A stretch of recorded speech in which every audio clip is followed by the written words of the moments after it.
Hello, and thanks for listening to our podcast, Autism Goes to College. I'm Dominic Zullo, and I'm happy to share that I graduated last week from Bridgewater State University in Bridgewater, Massachusetts. I've had an amazing college experience. It began at community college, then I transferred, and now I have my degree in communication sciences and disorders with a minor in music. I got deeply involved in many aspects of college life, internships and advocacy for students with disabilities, and I'm here to catch you all up on how it went for me since my last visit to the podcast almost 2 years ago. I'm here with Catherine O'Brien, the host of the Autism Goes to College podcast, and I'm going to hand it over to her. Hey everyone. Dom, thanks for joining me. Congratulations. Thank you. I am so proud of you from the time I met you as a high school freshman until now as a college alumnus. It's just wonderful. So Thank you. How did it go in the final semester and, in that exciting, breathless push to graduation? Truthfully and realistically, it's been a great 4 years, but in the push to graduation, there was a lot of transition stuff. Yeah. It was a big transition in my life, similar to when I transitioned from high school to post-high school at milestones, and then from post-high school to college. Probably the biggest transition since then. Mm-hmm. And it wasn't without my moments of getting stressed, getting dysregulated at times. Yeah. That being said, what matters is it's not about how many times you fall down. It's about how many times you get back up and keep going. And I decided the me from 5 or 6 years ago would have wanted me to keep getting up and keep doing what I'm doing. And that's what I decided to do with the help of many people I've met during my time at BSU. It's so good to hear that your support network helped you manage some of those moments of intensity around the transition, because it can be really hard and destabilizing. Absolutely.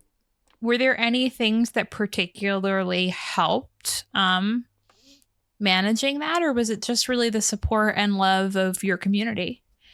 Partially the support I had from my community, and also the fact that I had a lot of good things to look forward to.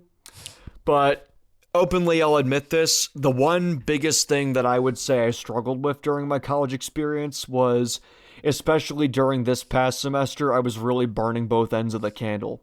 Mm-hmm. Overloading my schedule with too many activities. And I decided going into my grad school year, where I have a little more free time in my schedule, that that's not what I want to do. I don't want to burn myself out, and I believe it's important not to do that. Yeah. Despite that, I did have a lot of support from my fellow pro staff at Center for Student Engagement, as well as my pro staff at Student Accessibility Services, and all those that I worked with at Excel and at That's CPDC. great. So despite all this, I still had an amazing support system, lot to look forward to. It's just important to be realistic. Well, it's like the Kinks used to say, stop, hold on, stay in control. And that's what I decided I want to do going forward. And that also makes sense. focusing a little bit more on okay, so I've had moments where I've gotten irritated over transitions, but what do I do to prevent myself from getting to those moments? And that's what I want to focus on going into grad school, because I've made a lot of improvements with that over time, but it's never too late to keep improving. And that's what I want to do. Yeah. And I think, to an extent, as autistic people, transitions are always kind of provocative and challenging, but we can definitely also have a lifelong practice of getting more able to tolerate that and having a better repertoire of skills. Exactly. And nobody's perfect either. It's like my old BCBA used to say, Rome wasn't built in a day, and we put an emphasis on progress, not perfection.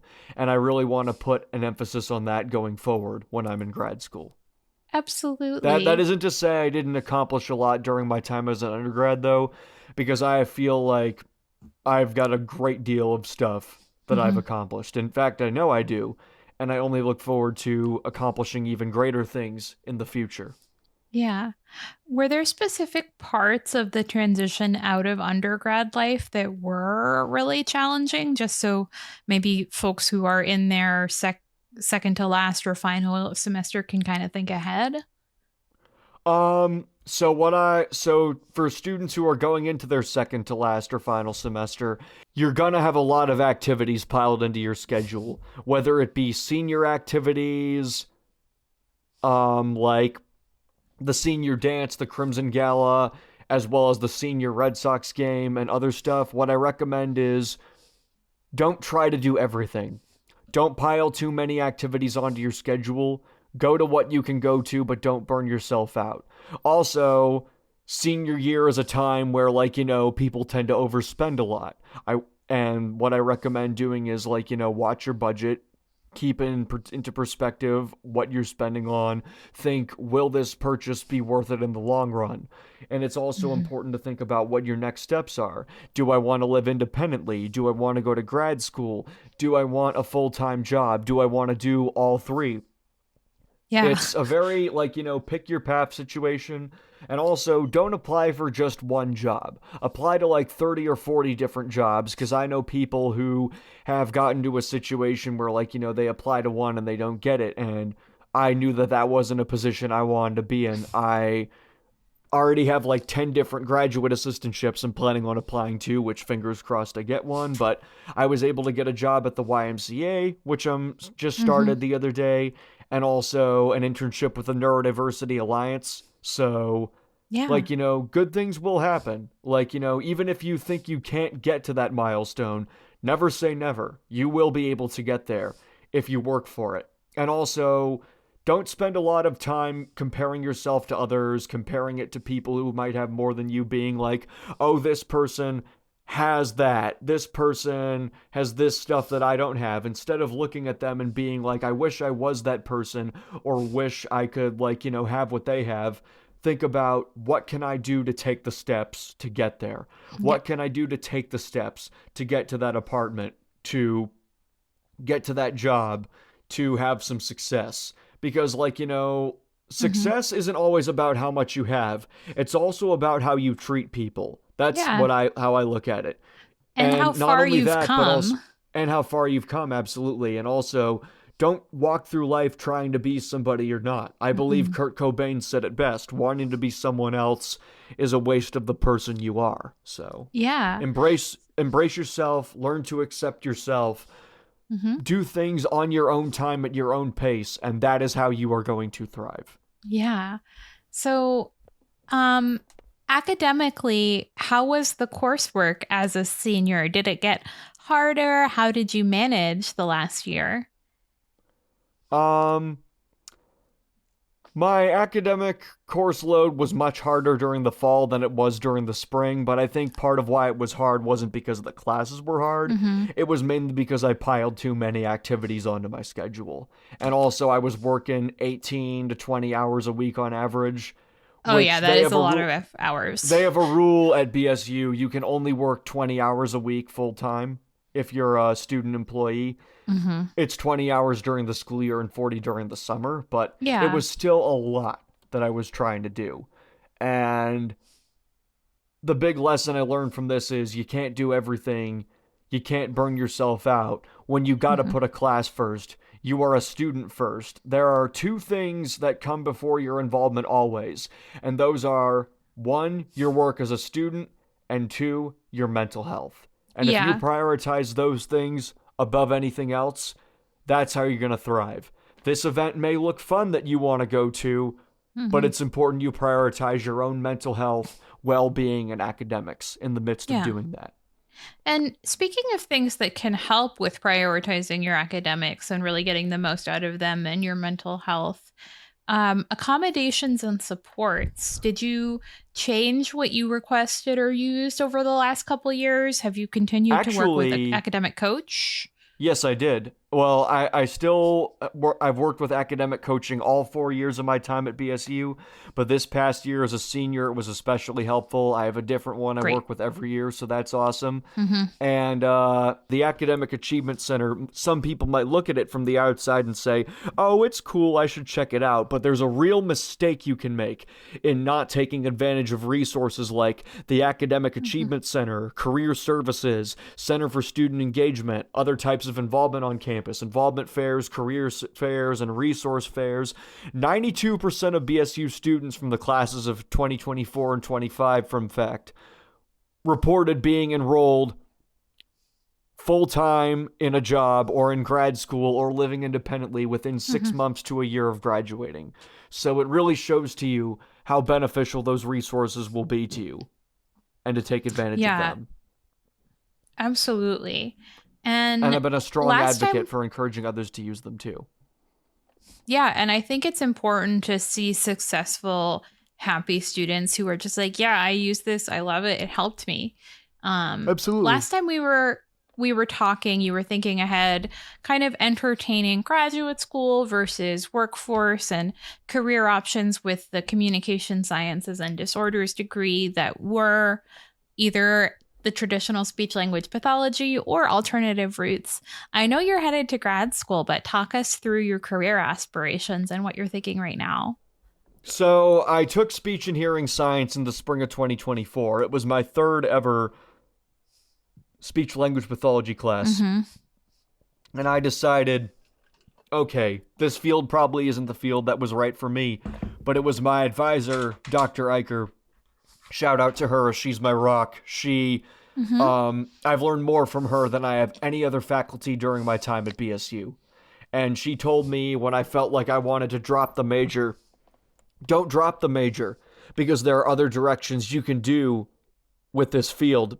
And so I Yeah. decided that I wanted to go to grad school for higher ed administration through BSU, and I want to do work to become a disability and accessibility services coordinator or work in higher ed Yes, after that's graduation, perfect. whether it be working in admissions, student accessibility services, an Excel type program, Center for Student Engagement type program.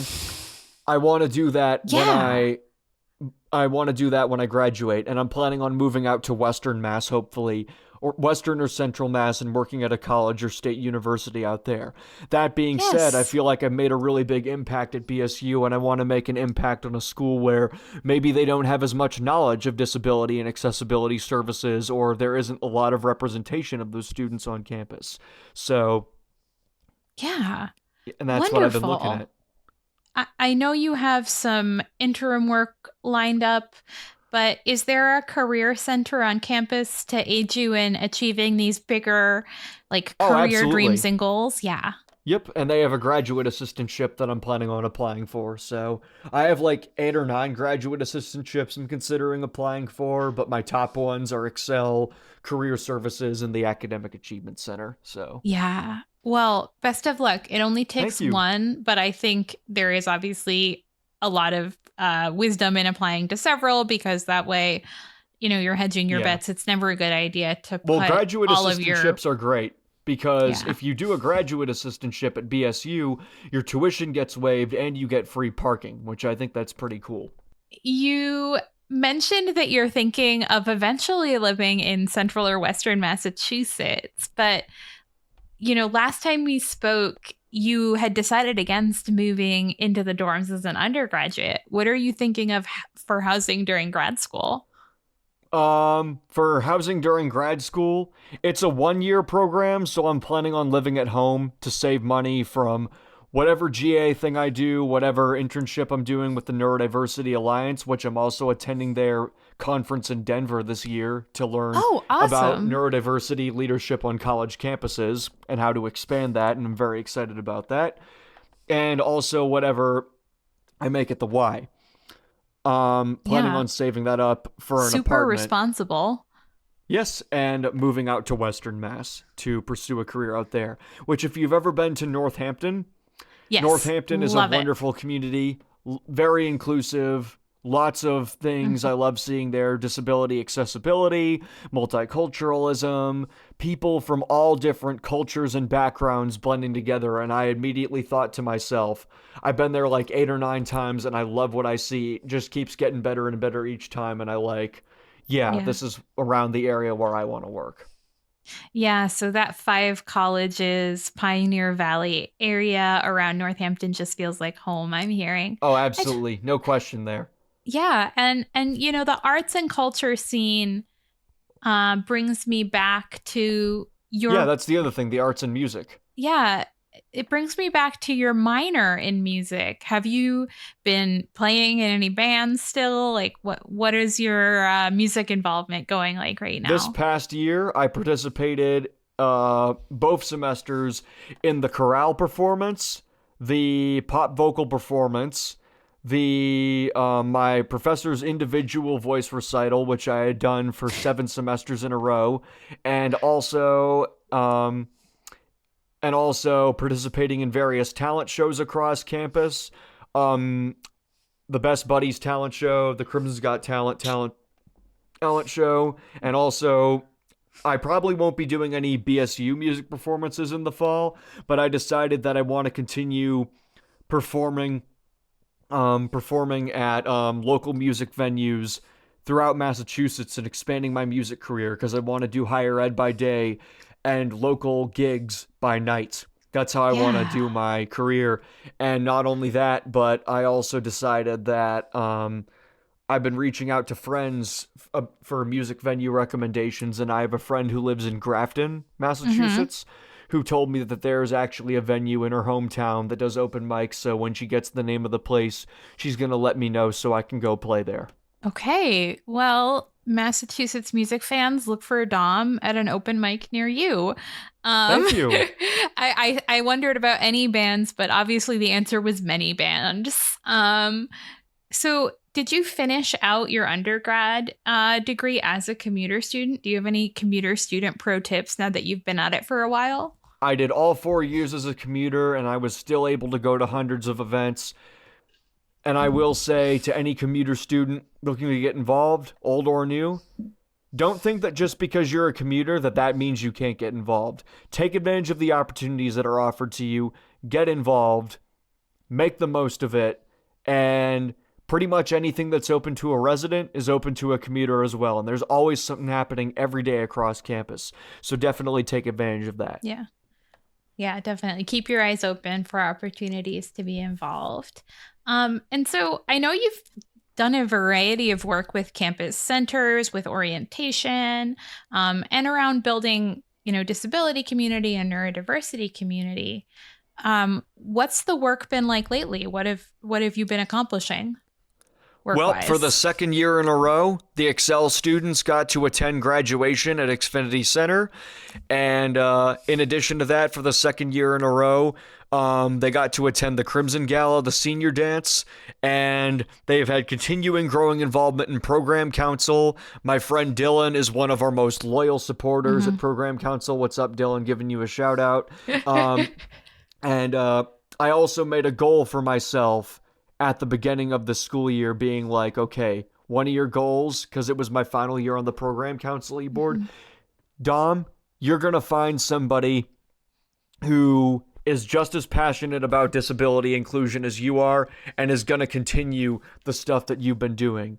And I met this really nice girl named Alondra, Uh-huh. and Alondra is a really good friend. We've become really good friends ever since the beginning of her freshman year and my senior year. And the moment I met her was the Hmm. moment I knew she was going to do good things for the world. And Oh, she is, in this year alone, she's won an Impact Award and an Access All-Star Award, got accepted to the Program Council and Best Buddies and Dia Freak e-boards, and I'm like, she's going somewhere. She's going to continue what I started. And I also wanted to give you a shout out to two of my other friends, my good hmm. friend Cora and my good friend Alex, both of which are awesome people. Also started this past year at BSU and are looking to make a difference in creating a disability and accessibility campus advocacy at BSU. So it really warms my heart to see three people and counting who I know are going to want to continue the stuff that I started and are looking to continue making an impact. Like, it really, Yeah. it feels amazing. But Yeah. I mean, I also got to give a that's shout out to wonderful. the pro staff that I've worked with at CSE Hmm. for making this all happen, because a lot of this stuff that's happening now, people say, "Oh, Dom, you did this," and I'm like, I wouldn't have been able to make it happen without the support of my fellow pro staff and student staff at CSE, Excel, tour guides, SAS, Hmm. admissions, academic achievement center, and so on. So yeah, and Yeah. everybody at And BSU ComD. could you tell us a little bit more about the Excel students and how you got involved with working with that program? So I got involved with the Excel program through Best Buddies. A lot of our Hmm. Excel students partake in Best Buddies, and some of them have served on the e-board, as well as the e-board of Special Olympics. Um, Excel is a post-secondary program for students with disabilities on campus. Um, Hmm. and what is it? Oh, yeah. And we help them with a variety of skills like daily living skills. We have ILS workshops, independent living skills, as well as a variety of things such as like peer mentors that help with them, ed coaches that help with them, and a variety of people who serve in those roles to help with them. And Yeah. it's a great program to be a part of, but in recent years we've had a lot of Excel students who have wanted to get more involved with things like our program council group, which puts on all of our large scale events run by students for students, as well as more opportunities to be involved in student life at like involvement fairs and Hmm. stuff, and more desire to have people without disabilities at their events, like Best Buddies Yeah. events. And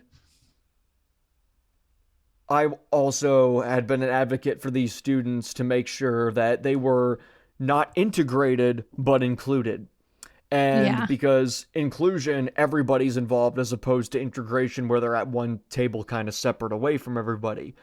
But the first couple of times where we got them to go to Crimson Gala, to graduation, to be involved in events across campus, those were moments of my life and my time at BSU that I'll never forget, and in the best way possible. And I've said it before about Crimson Gala, those were two of the sweetest nights of my life, and if I had to spend 4 years at BSU just to experience those two nights, it would be 4 years well worth it.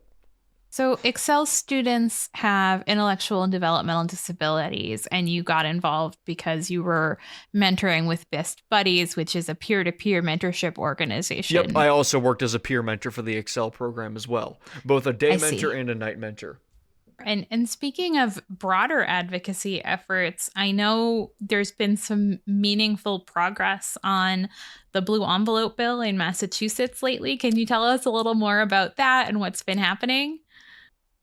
I got pulled over at the end of March at one point, and I Yeah. wasn't really sure what to expect, but the officer who took my blue envelope, he checked it out and he immediately knew what it was.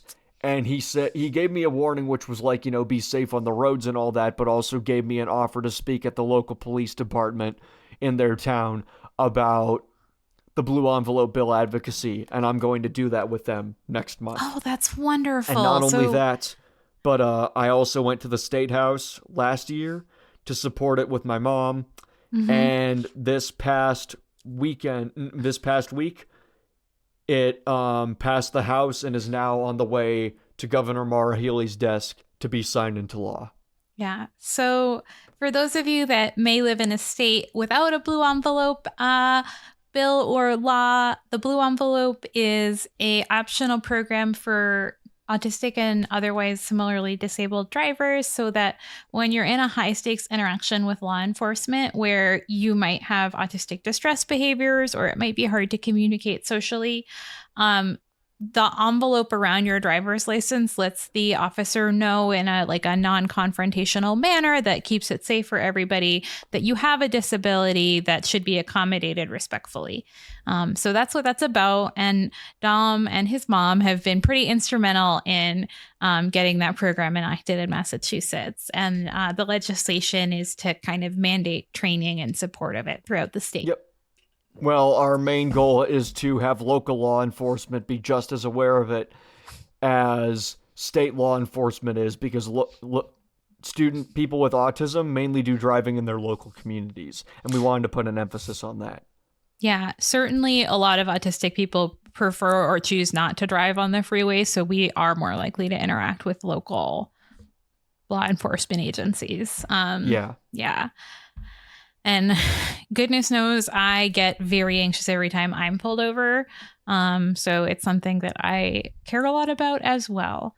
You've accomplished, so much from starting at community college to now earning your BA and getting that grad school acceptance and forging that bold path forward. Looking back, any advice for autistic students just starting out in college or kind of in the middle of it, in the thick of things? What do you wish you'd been told, or what do you want to tell people?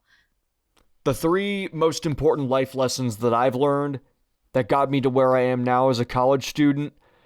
First and foremost, don't worry about what other people think. If you like you, that's what matters most.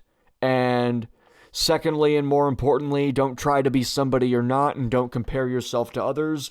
The only person you should be comparing yourself to is you. And, wanting to be someone else is a waste of the person you are.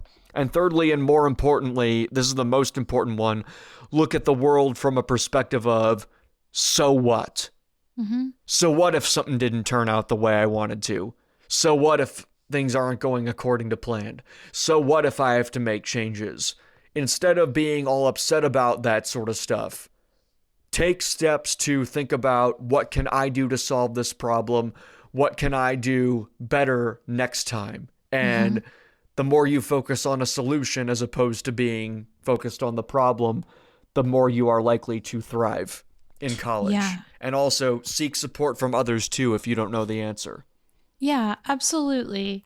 And I will say, going along with the, leaning into your authenticity and not just doing what everybody's doing because it feels like the way to blend in. I was so much happier after my first year when I stopped kind of people pleasing and narrowed in with fewer, more authentic friendships who we really had common interests, and we really could be ourselves. And I think that is really good advice for anybody, is to focus on, being yourself rather than a pale imitation of somebody else. Yeah, exactly. And that's one thing that I love about our Excel students. I've worked at Excel for 3 years, and I have never once seen one Excel student be like, I'm going to be part of the status quo just because it's what other people are doing. And Fred Clark even said it at graduation. If you want to talk about the heart of BSU, those are your people right there. I couldn't agree more. Yeah, absolutely. And I think, that's great, meaningful, true inclusion.